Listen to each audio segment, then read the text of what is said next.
Hello বন্ধুরা, উড়ান ধারাবাহিকের new প্রোমোতে দেখানো হয়েছে মহারাজ আর পূজারিনী দুজনে মিলেই প্রিয়াঙ্কার বিরুদ্ধে সমস্ত প্রমাণ জোগাড় করেছে।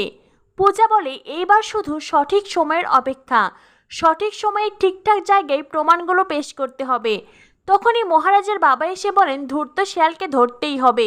এদিকে সোমনাথ সমস্ত কথাই শুনে ফেলে। সোমনাথ মনে মনে ভাবতে থাকে, আমার বিয়ে ভাঙার আগে তোর আর পূজার তোদের দুজনের বিয়ে আমি ভাঙবো।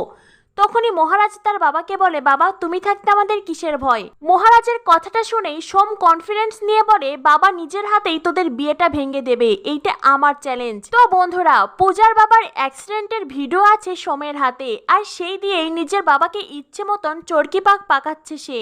এইবার কি তবে ব্ল্যাকমেল করে সুবিনয়কে দিয়ে পূজা ওর মহারাজের ডিভোর্স করাবে সোমনাথ? কি হতে চলেছে উড়ান ধারাবাহিকে পরবর্তী আপডেট পেতে আমাদের সাথেই থাকো। ধন্যবাদ সবাইকে।